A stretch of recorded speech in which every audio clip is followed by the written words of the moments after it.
매일 듣는 하나님의 달콤한 말씀. 달콤 성경 27번째 이야기. 삭개오의 뉘우침. 예수님께서 여리고에 들어가 지나가고 계셨습니다.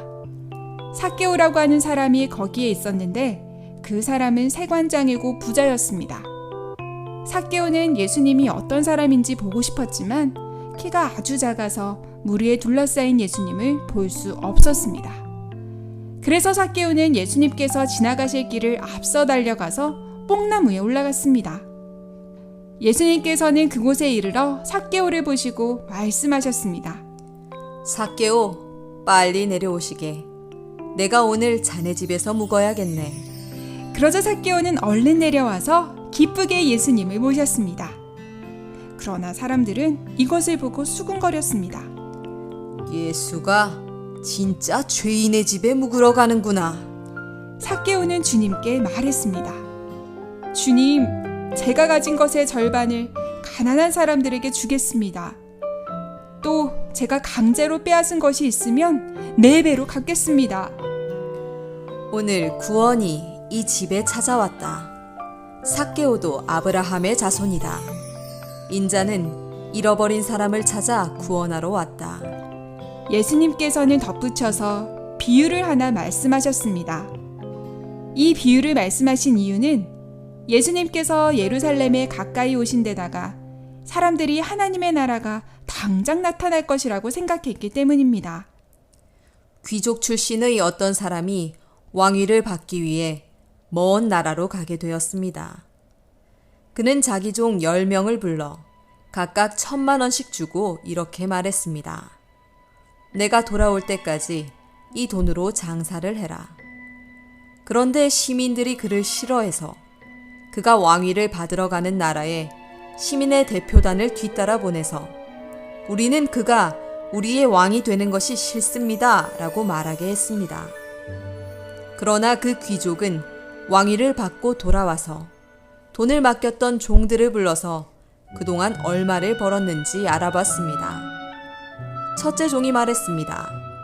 주인님, 저는 1,000,000원으로 1억을 벌었습니다. 주인이 말했습니다. 착한 종아, 잘했다. 내가 적은 돈으로 나의 신뢰를 얻었으니 도시 10개를 너에게 맡기겠다. 둘째 종이 말했습니다. 주인님, 저는 1,000,000원으로 5,000,000원을 벌었습니다. 주인이 이 종에게도 말했습니다. 잘했다. 너는 5도시를 다스리거라. 또 다른 한 종이 말했습니다. 주인님, 여기에 주인님께서 주신 1,000,000원이 있습니다. 저는 이걸 보자기로 잘 싸서 보관해 두었습니다. 주인님은 맡기지 않은 것도 찾아가시고 심지 않은 것도 거두시는 엄한 분이라서 저는 주인님이 무서워서 이렇게 했습니다. 주인이 말했습니다. 악한 종아, 내가 한 말로 너를 심판하겠다. 너는 내가 엄한 사람이라서 맡기지 않은 것을 찾아가고 심지 않은 것을 거두는 줄 알았단 말이냐. 그러면 어째서 내 돈을 은행에 예금하지 않았느냐. 그랬다면 내가 그 돈과 이자를 찾았을 텐데 말이다. 그리고 주인은 곁에 서 있는 사람들에게 말했습니다. 이 사람에게 1,000,000원을 빼앗아 1억을 가진 사람에게 주어라. 그들이 주인님, 그는 이미 1억이 있는데요 라고 하자 주인이 말했습니다. 내가 말한다. 가진 사람은 더 받을 것이고 갖지 못한 사람은 가진 것까지 뺏길 것이다.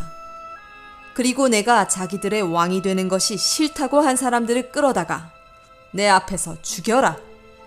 예수님께서 이 말씀을 마치시고 앞장서서 예루살렘으로 올라가셨습니다. 예수님께서 여리고를 떠나가실 때 어떤 눈먼 사람이 길가에 앉아서 구걸을 하고 있다가 무리가 지나가는 소리를 듣고서 무슨 일이 일어났냐고 물었습니다.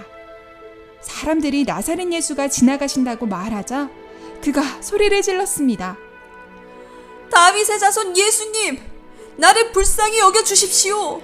앞에 서서 가던 사람들이 그에게 조용히 하라고 했지만 그는 더 크게 외쳤습니다. 다윗의 자손이신 주님, 나를 불쌍히 여겨주십시오! 예수님께서 걸음을 멈추시고 그를 데려오라고 하셔서 그에게 물으셨습니다. 내가 뭘 해주기를 바라시오? 주님, 제가 볼 수 있게 해주십시오. 눈을 뜨시오. 그대의 믿음이 그대를 구원하였소. 그러자 그는 곧 보게 되었고 하나님께 영광을 돌리면서 예수님을 따라갔습니다. 사람들은 이것을 보고 하나님을 찬양하였습니다. 예수님께 향유를 부은 마리아. 유월절 엿새 전에 예수님께서는 죽었던 나사로를 살렸던 베다니에 가셨습니다. 예수님께서 나병 환자 시몬의 집에 계실 때 거기서 예수님을 위하여 잔치를 베풀었는데 마르다는 시중을 들고 있었고 나사로는 식탁에서 예수님과 함께 음식을 먹고 있었습니다. 그때 마리아가 매우 비싼 순수한 나드 향유 한 근을 가져와서 예수님의 발에 붓고 자기 머리털로 그 발을 닦았습니다. 온 집안이 향유 냄새로 가득 찼습니다. 그러자 앞으로 예수님을 배반할 제자 가룟 유다가 말했습니다. 이 향유를 노동자의 1년 품삯인 300데나리온에 팔아서 가난한 사람들에게 주지 않고 왜 이렇게 낭비하는가? 그가 이렇게 말한 것은 가난한 사람을 생각해서가 아니었습니다. 그는 지갑을 맡고 있었는데 돈을 마음대로 훔쳐 쓰곤 했기 때문입니다. 그러자 예수님께서 말씀하셨습니다. 그대로 둬라. 그 여인은 내 장례날에 쓰려고 간직한 것을 쓴 것이다. 가난한 사람들은 언제나 너희와 함께 있지만 나는 언제나 너희와 함께 있는 것이 아니다. 온 세상 어디서든지 이 복음이 전파되는 곳에서는 이 여인이 한 일도 전해져서 그를 기억하게 될 것이다. 유대 사람들이 예수님이 거기 계신다는 것을 알고 떼를 지어 몰려왔습니다. 그들은 예수님뿐 아니라 예수님께서 다시 살리신 나사로도 보려고 온 것이었습니다. 그러자 대제사장들은 나사로도 죽이려고 모의하였습니다.